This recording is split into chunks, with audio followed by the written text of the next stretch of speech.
This day in history. Because people have got to know whether or not their president's a crook. Well, I'm not a crook. Yesterday, country can do for you. Mr. Gorbachev tear down this war. And the people who knock these buildings down. a date which will live in infamy. We shall fight in the fields and in the streets. We shall fight in the hills. We shall never surrender. Alrighty, so today, as you all may know, is Father's Day, and just in case you all did not know, my father, I am Mack the Third. My father is Mack Jr., and I would like to give a happy Father's Day to him. Happy Father's Day, Dad. I love you, and I hope you're having a good one. So anyway, according to History.com, on June 15th, 1775, the Second Continental Congress voted unanimously to appoint George Washington head of the Continental Army. Washington had been managing his family's plantation and serving in the Virginia House of Burgesses when the Second Continental Congress unanimously voted him to lead the Revolutionary Army. He had earlier distinguished himself in the eyes of his contemporaries as commander of the British Army in the French and Indian War in 1754. Born a British citizen and a former redcoat, Washington had by the 1770s joined the growing ranks of the colonists, I can't speak today, sorry guys, who were dismayed by what they considered to be Britain's exploitative policies in North America. In 1774, Washington joined the Continental Congress as a delegate from Virginia. The next year, the Congress offered Washington the role of commander-in-chief in the Continental Army. After accepting the position, Washington sat down and wrote a letter to his wife, Martha, in which he revealed his concerns about his new role.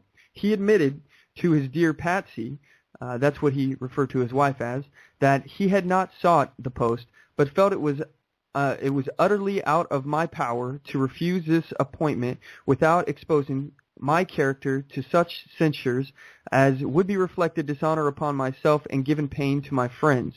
He expressed uneasiness at leaving her alone. He told her that that he had updated his will and that he hoped that he would be home by fall. On July 3rd, 1775, George Washington officially took command of the poorly trained and undersupplied Continental Army. After 6 years of struggle and despite frequent setbacks, Washington managed to lead the army to key victories, and Great Britain eventually surrendered in 1781. Due largely to his military fame and humble personality, Americans overwhelmingly elected Washington their first president in 1789. Now, with that said, I'm sure I've discussed this with you all. Washington is my favorite founding father for a lot of different reasons, but he created the principles that we've seen followed throughout history, where we have this reluctant politician, and he actually kind of looked up to Cincinnatus, something like that. He's a Roman general, and he basically was the same thing. He was a farmer. He gave up his power willingly, and this is what Washington did as well. He's our Cincinnatus. So I think it's really interesting. Washington could have been king of the United States, but he decided that he wanted to give up his power. I mean, no one really expected him to give up the power, even King George. So it's really interesting. Feel free to look up your own history on it, but I really like this founding father. He's one of my favorite ones. So with that said, we're moving on. If you want to join the conversation today, you can give us a call at 619-924-0986, or you can email the show at talk@onthemoveshow.com.